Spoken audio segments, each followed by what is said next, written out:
चलो भैया, आज जो है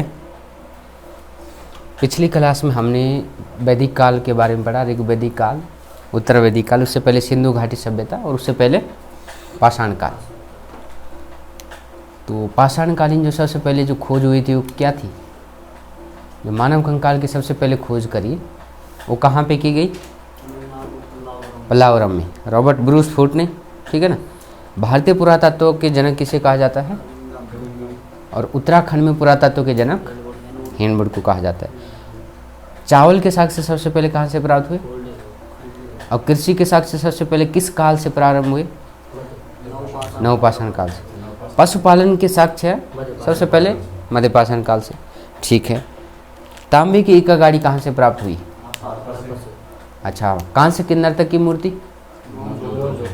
ठीक है। बृहद स्नानागार, सौंदर्य प्रसाधन की चीजें चंद्रहुडों से। अच्छा, लिपस्टिक सौंदर्य प्रसाधन हो। ठीक है। घोड़े के अस्थिपंजर कहाँ से प्राप्त हुए सर? सुरकोतड़ा। ठीक है। और अग्निकुंड कहाँ से प्राप्त हुए थे? कालीबंगा और लोथल, दो जगह से प्राप्त हुए थे। ठीक है ना। धान की भूसी कहाँ से प्राप्त हुई थी? धान की भूसी कहाँ पड़ता है ये? रंगपुर किस राज्य में है?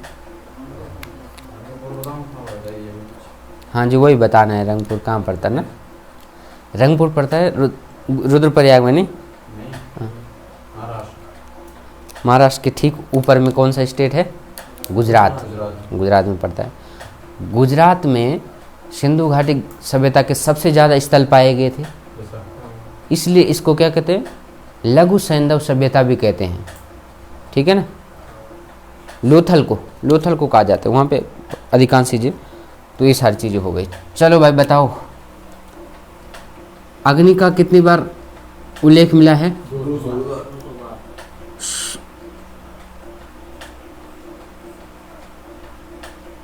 सोम किसके देवता होते थे? सोम किस चीज़ के देवता होते थे?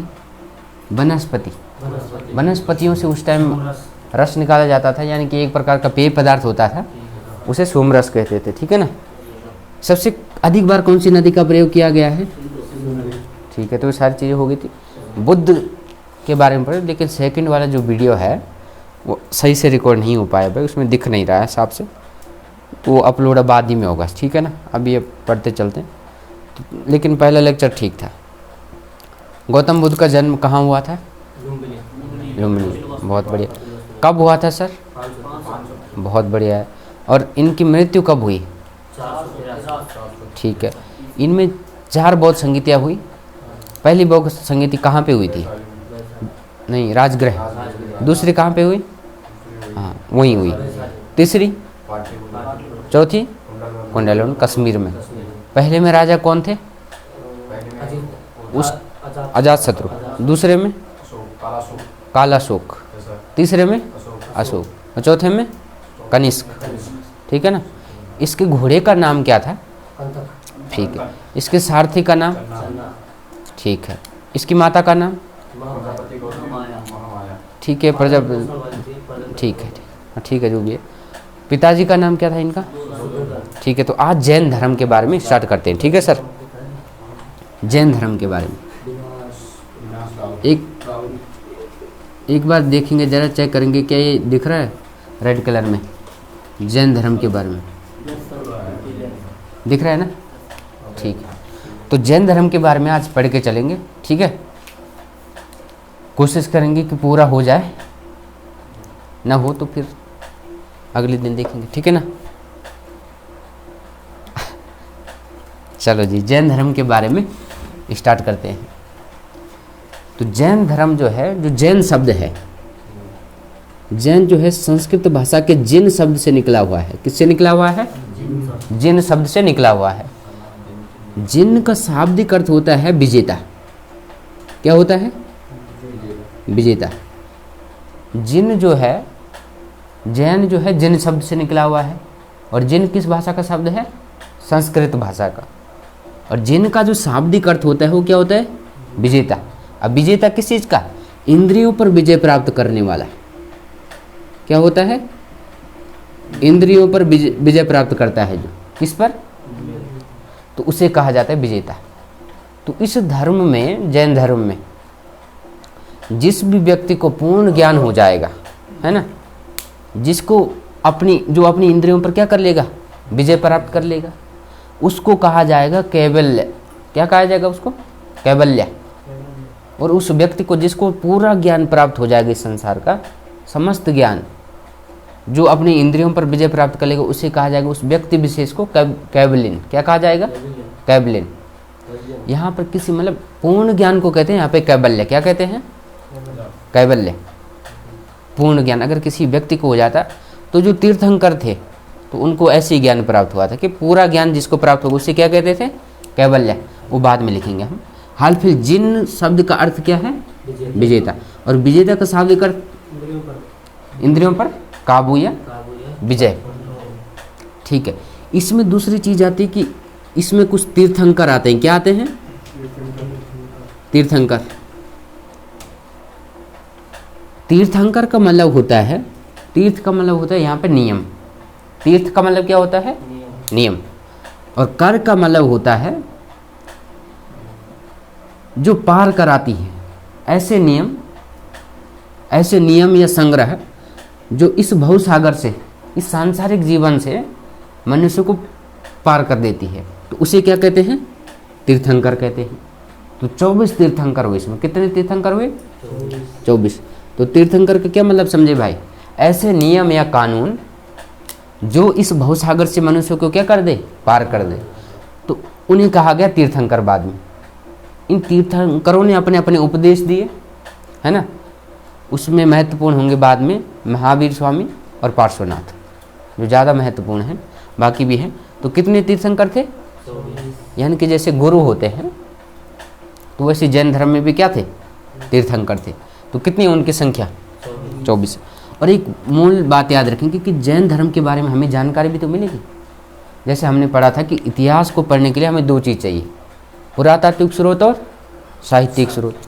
तो इस समय जब कोई भी धर्म चल रहा था, जैसे बुद्ध काल भी चला, तो उस समय भी कुछ हमें पुस्तकें प्राप्त हुई, जैसे त्रिपिटक हुआ, है ना, अंगुत्तर निकाय जैसे ग्रंथ थे, उनसे हमें पता चल जाता था कि इस धर्म के बारे में जानकारी मिलती।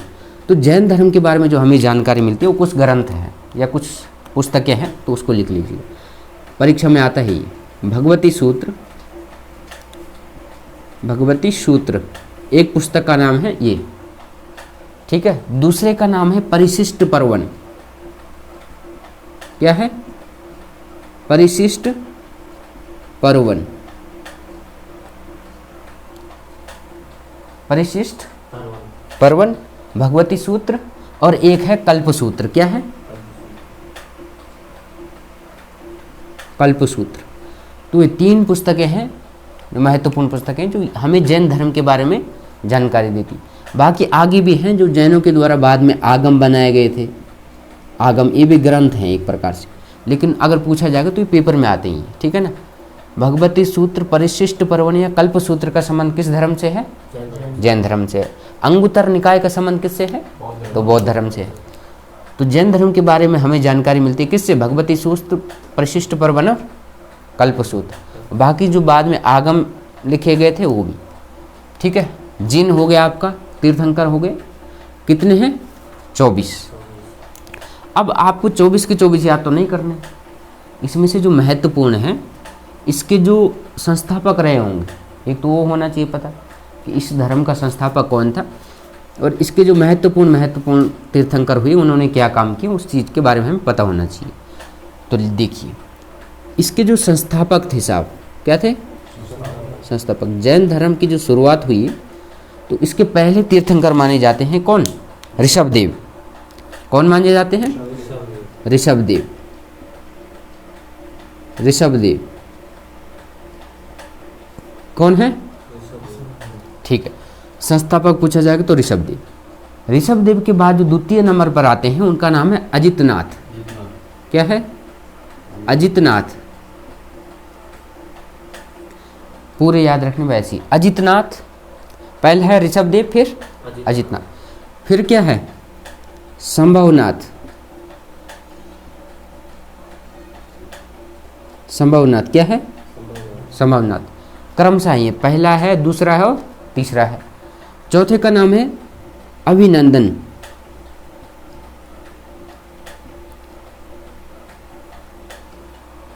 ठीक है ना, ऋषभदेव, अजितनाथ, संभवनाथ और अभिनंदन। ठीक है ना, तो ये चार जो है प्रारंभिक क्या थे, इनके तीर्थंकर थे। ठीक है, चार शुरू के रख लो, 4-5 बात के रख लो याद, है ना। बहुत ज़्यादा बीच के उनके बारे में कोई बहुत ज़्यादा जानकारी है नहीं इतिहास में। अब इनके जो हैं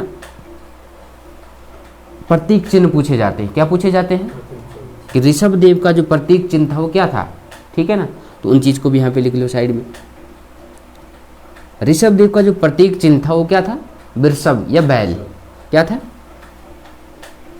वृषभ या बैल लिख सकते हैं, या कभी कभी शान भी आ जाए तो वो भी है। ठीक है ना, वृषभ, बैल या शान। तो ये किसका प्रतीक चिन्ह था? ऋषभदेव। दूसरे जो इसके तीर्थंकर हुए अजितनाथ, तो इनका क्या था? इनका था हाथी। क्या था? हाथी, या इसे गज कह सकते हैं संस्कृत में। हाथी किसका था? अजितनाथ। तीसरे का है अश्व या घोड़ा। तीसरे का क्या है? ठीक है ना। और अभिनंदन नाथ का क्या था? चौथे का, इसका है बंदर, कपि। क्या है? कपि या बंदर। तो इनके ऐसे याद रख सकते हो आप, शुरू के जो थे इनके क्या थे? सबके पशु थे, मतलब। ठीक है ना, प्रतीक चिन्ह क्या थे इनके? बैल, हाथी, घोड़ा और बंदर, है ना। पहले का क्या था? बैल, हाथी, घोड़ा, बंदर। तो बताइए भाई, 4 नाम बताओ कौन कौन थे? नहीं, पहले उनके तीर्थंकर के नाम बताओ शुरू से। ऋषभदेव, अजितनाथ, अभिनंदनाथ। तो ये 4 हैं शुरुआती। फिर जो है एक है 19वां जो प्रसिद्ध है। 19वां इसलिए फेमस है क्योंकि कुछ तीर्थंकर को मानना है, या जैन धर्मियों का या इतिहासकारों का, कि 19वें नंबर के जो क्या थे तीर्थंकर थे वो महिला थी। क्या थे? महिला। एकमात्र महिला अगर आएगा तो कौन थे? मल्लीनाथ। मल्लीनाथ। अब इसके बारे में बहुत ज़्यादा पुष्टि हो नहीं पाई कि ये पुरुष थी या महिला थी। ठीक है ना, लेकिन इसको महिला माना जाता। अगर कोई प्रश्न आएगा कि जैन तीर्थंकरों में से कौन से तीर्थंकर जो है महिला थे, तो क्या हो जाएगा? मल्लीनाथ। और इनका क्रम याद रखो, 19 नंबर के हैं। ठीक है ना, कौन से हैं? तो मल्लीनाथ का जो प्रतीक चिन्ह है वो कलश है। कलश। क्या है? कलश। अब ऐसा याद रख सकते हो कि महिलाएं अपने सिर पे क्या रखती हैं? कलश रखती हैं। तो मल्लीनाथ महिला थी और इनका क्या है प्रतीक चिन्ह? कलश है। अगला कौन है? मुनि सुब्रत नाथ। मुनि सुब्रत क्या है? मुनि सुब्रत नाथ। इनका जो है कछुआ है। का से कलश और का ही का वाले हैं। ठीक है ना, कछुआ। मुनि सुब्रत का क्या है? कछुआ। ये क्रमशः है, 20वां है। इसके बाद 21वां आएगा, इसका नाम है नेमिनाथ। नेमिनाथ। नेमिनाथ। नेमी। नेमी। ने आधा माँ, फिर माँ और छोटी ई की मात्रा है। नेमिनाथ। ठीक है ना। नेमिनाथ का है नीलकलम। नीलकलम। ना से नेमिनाथ, ना से नीलकलम। मल्लीनाथ का क्या है? महिलाएं अपने सिर पे क्या रखती हैं? कलश। ठीक है। मुनि सुब्रत का क्या है? कछुआ। ना से नेमिनाथ, तो ना से नीलकमल। ठीक है ना। अगला जो 22वें हुए वो क्या थे? अरिष्ट नेमी। अरिष्ट नेमी। 22वें कौन है? अरिष्ट नेमी है। अब अरिष्ट नेमी का जो प्रतीक चिन्ह है वो क्या है? शंख है। क्या है? शंख। इतने तो याद करने ही पड़ेंगे कम से कम। ठीक है ना। अरिष्ट नेमी का क्या है? शंख। और 23वें नंबर के जो होंगे वो कौन होंगे आपके? पार्श्वनाथ। कौन होंगे? पार्श्वनाथ। पार्श्वनाथ के क्या है भाई प्रतीक चिन्ह? सांप होता है ना, जिसके नीचे विष्णु भगवान बैठे बैठे रहते, उसे क्या कहते हैं? सांप का फन कहते हैं उसे, फन होते हैं ना। तो सर्प का फन शेषनाग, सर्प का फन है सब इनका। सांप का फन किसका है? पार्श्वनाथ का। और जो अंतिम तीर्थंकर हुए जैन धर्म में वो कौन थे? महावीर स्वामी। तो महावीर स्वामी जी का इनका था सिंह, शेर। क्या था? सिंह या शेर लिख सकते हैं आप, ठीक है ना।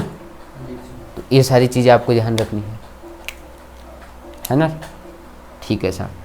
तो जैन धर्म की जानकारी किससे मिलती है? भगवती सूत्र, परिशिष्ट पर्वन और कल्पसूत्र से। जैन जो है जिन नामक शब्द से निकला हुआ है, जिसका शाब्दिक अर्थ क्या है? विजेता। और किस पर विजेता? इंद्रियों पर विजय प्राप्त करने वाला। तीर्थंकर का मतलब क्या होता है? तीर्थ का मतलब होता है नियम, और कर का मतलब क्या होता है? जो इस भव सागर से पार कराने वाले, ठीक है ना, ऐसे नियम या कानून या ग्रंथ, ठीक है ना। इसमें 24 तीर्थंकर हुए।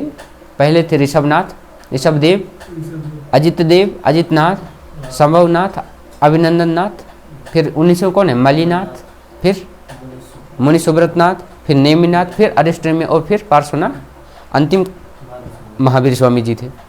तो इनके ये भी रखने याद प्रतीक चिन्ह, ठीक है ना। तो इम्पोर्टेंट है भाई पेपर के लिए। वनडे एग्जाम में कुछ भी पूछ सकता है यहाँ से, और बड़े एग्जाम में भी कूट आएगा कि कौन सा मिलान कीजिए, ठीक है ना। तो ये सारी चीज़ें आप ध्यान रखिए। तो इसको मिटा दें, ठीक है।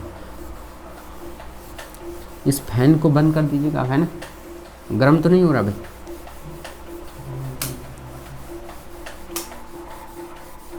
ठीक है साहब। तो ये हो गया आपका एक छोटा सा परिचय हो गया है। अब हम इसके बारे में आगे जानते हैं, ठीक है। चलो जी, अब आइए, हमने जो शुरुआती जो थे, फैन तो करेंगे वैसा, है ना। चलो चलो चलो, ठीक है। अब पहले हम पढ़ेंगे कुछ इसमें से ऐसे तीर्थंकर भी है जिनका वेदों में उल्लेख है ना। कुछ तीर्थंकर ऐसे भी हैं जिनका कहाँ पे उल्लेख है? वेदों में उल्लेख। तो ऋग्वेद में ये प्रश्न आ सकता है मेरे पे, है। तो ऐसे कौन कौन से तीर्थंकर थे जिनका ऋग्वेद में वर्णन है? तो ऋग्वेद में एक तो ऋषभदेव है, री से ऋग्वेद और री से ऋषभदेव, ठीक है ना।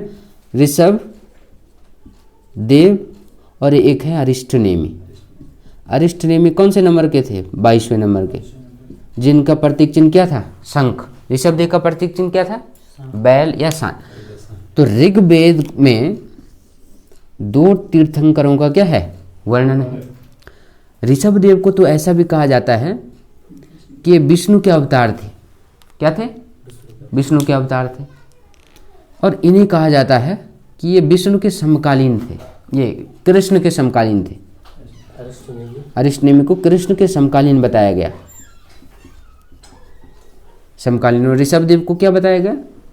कि ये विष्णु के क्या थे? अवतार थे, ठीक है ना, विष्णु के अवतार, ठीक है ना। तो ऋग्वेद में कितने तीर्थंकरों का वर्णन है? 2, ऋषभदेव और अरिष्टनेमि। आ सकता है भाई यहाँ से। तो एक प्रकार से अगर देखें तो जैन धर्म तो बहुत पुराना है। ऋग्वेद में जो वर्णन मिल रहा है, तो ऋग्वेद तो लगभग 1500 BC से लेकर के 600 BC तक था, है ना। और ऋग्वेद सबसे पुराना वेद भी है। तो इस प्रकार से अगर देखें तो जैन धर्म बहुत पुराना है। लेकिन इसको कब से पढ़ते हैं हम उसे? जब महावीर स्वामी का जन्म होता है। कब? 540 ईसा पूर्व। तब से हम इस धर्म के बारे में पढ़ते हैं, ठीक है। तो ये सारी जानकारी होगी। अब हेडिंग डालेंगे सब पार्श्वनाथ। क्या डालेंगे? जो 23वें थे आपके पार्श्वनाथ, ठीक है। पार्श्वनाथ, पार्श्वनाथ इतिहास में अन्य जो तीर्थंकर थे उनके बारे में बहुत ज़्यादा जानकारी मिली नहीं है। पार्श्वनाथ और महावीर स्वामी के बारे में जानकारी ज़्यादा मिली है, तो ये महत्वपूर्ण ज़्यादा हो जाते हैं। पार्श्वनाथ जो है, एक व्यक्ति का नाम था अश्वसेन। क्या था? अश्वसेन। इनका विवाह हुआ था किससे? प्रभावती, प्रभावती से। तो इनसे जो पुत्र प्राप्त हुआ था उसका नाम क्या था? पार्श्वनाथ। ठीक है ना। अश्वसेन का विवाह किससे हुआ? प्रभावती से। और इनका जो पुत्र हुआ था वो क्या था? पार्श्वनाथ। इन्होंने, पार्श्वनाथ ने 30 वर्ष की आयु में संन्यास धारण किया। संन्यास कहें या ग्रह त्याग कहें, यहाँ पे तो ये वैदिक शब्द हो जाएगा, ग्रह त्याग ठीक रहेगा, ग्रह त्याग। तो इन्होंने ग्रह कब त्यागा था? घर कब त्यागा? 30 वर्ष की आयु में। और इन्होंने जो तपस्या करी थी, एक पर्वत है सम्मेद पर्वत। कौन सा पर्वत? सम्मेद पर्वत। ये पड़ता है भाई झारखंड, छोटा नागपुर का पठार पढ़ेंगे जब, किसमें? ज्योग्राफी में। छोटा नागपुर पठार, ये इसको अगर हम साइड में लिख दें तो पारसनाथ की चोटी भी कहते हैं इसको। पारसनाथ एक चोटी है, छोटा नागपुर की सबसे ऊंची चोटी है पारसनाथ। इसका नाम पारसनाथ इसलिए पड़ा क्योंकि वहाँ पे पार्श्वनाथ ने क्या करी? तपस्या करी। तो ये भी याद रखो कि छोटा नागपुर पठार की सबसे ऊंची चोटी कौन है? पारसनाथ है। तो इस पर्वत पर क्या करी इसने? तपस्या करी और इसको ज्ञान की प्राप्ति हुई, जो भी हुई। ठीक है ना। अश्वसेन इनके पिता थे और ये माता थी। ठीक है ना। अब इनके बारे में बहुत ज़्यादा तो नहीं, लेकिन इन्होंने कुछ सिद्धांत हैं जैन धर्म में। ठीक है ना, कुछ शिक्षाएं हैं। तो इन्होंने 4 महाव्रतों के बारे में बताया। क्या बताया? 4 महाव्रत कि ऐसा करना चाहिए इंसान को, है ना। तो जैन शिक्षा में या जैन धर्म से संबंधित शिक्षा में 4 महाव्रतों को किसने शामिल किया? पार्श्वनाथ ने। तो ये प्रश्न आ सकता है ना। तो 4 महाव्रत क्या थे? इनके अनुसार हमें क्या बोलना चाहिए? हमेशा सत्य बोलना चाहिए, है ना। सत्यवादी। गांधी का भतीजा था। गांधी का क्या था? ये परदादा, भतीजा नहीं, बहुत पहले का आदमी है ना। ठीक है ना। तो सत्य बोलना चाहिए। दूसरा था कि गांधी भैया कैसे थे? अहिंसावादी थे। तो गांधी ने शायद, मुझे लगता है, इनके बारे में ज़्यादा पढ़ लिया था। सत्य और अहिंसा, है ना। सत्य बोलना चाहिए, हिंसा नहीं करनी चाहिए, है ना। लड़ाई झगड़े से दूर। ठीक है। ऐसा नहीं कि मर गया ये सो। ठीक है, आ जाओ। सत्य और अहिंसा। तीसरा है अस्तेय। अस्तेय का मतलब होता है कि मार्केट में जाओ, किसी की दुकान से चोरी ना करो। कहीं दुकानदार दूसरी तरफ और ठस से निकाल लिया एक, है ना। मेले में जाते थे बचपन में, है ना, और हम क्या करते थे? निकाल लेते थे चुपके से। तो ऐसा नहीं करना, है ना। तो अस्तेय का मतलब होता है चोरी न करना। क्या ना करना? चोरी न करना। नहीं सर, इतनी परेशानी की बात नहीं है। चोरी न करना। और अपरिग्रह, लास्ट है अपरिग्रह। जी मतलब भी समझा देंगे। अपरिग्रह मतलब इसका अर्थ होता है कि आवश्यकता से अधिक क्या नहीं होना चाहिए? धन नहीं होना चाहिए आपके पास। तो इसे कहते हैं अपरिग्रह। आवश्यकता से अधिक धन हमें क्या नहीं करना चाहिए? ग्रहण नहीं करना चाहिए या अर्जित नहीं करना चाहिए। तो ये है इसका मतलब। ठीक है। तो 4 महाव्रतों के बारे में किसने बताया? पार्श्वनाथ ने बताया। पार्श्वनाथ ने कहाँ पर तपस्या करी? सम्मेद नामक पर्वत पर, जो कि झारखंड में पड़ता है वर्तमान में। ठीक है ना। क्लियर होगी इतनी सी बात? ठीक है। इसके बाद हम महावीर स्वामी का सामान्य परिचय पढ़ लेते हैं। ठीक है ना। ठीक है सर। तो इतना क्लियर हो पाया? तो जैन धर्म के बारे में किससे जानकारी मिलती है? किन किन ग्रंथों से? परिशिष्ट पर्वन, कल्पसूत्र। कितने तीर्थंकर हुए? 24 तीर्थंकर हुए। पहले तीर्थंकर कौन थे? संस्थापक कौन थे? अंतिम कौन थे? 19वें कौन थे? 19वें एकमात्र मल्लिनाथ। ठीक है, मल्लिनाथ। ठीक है।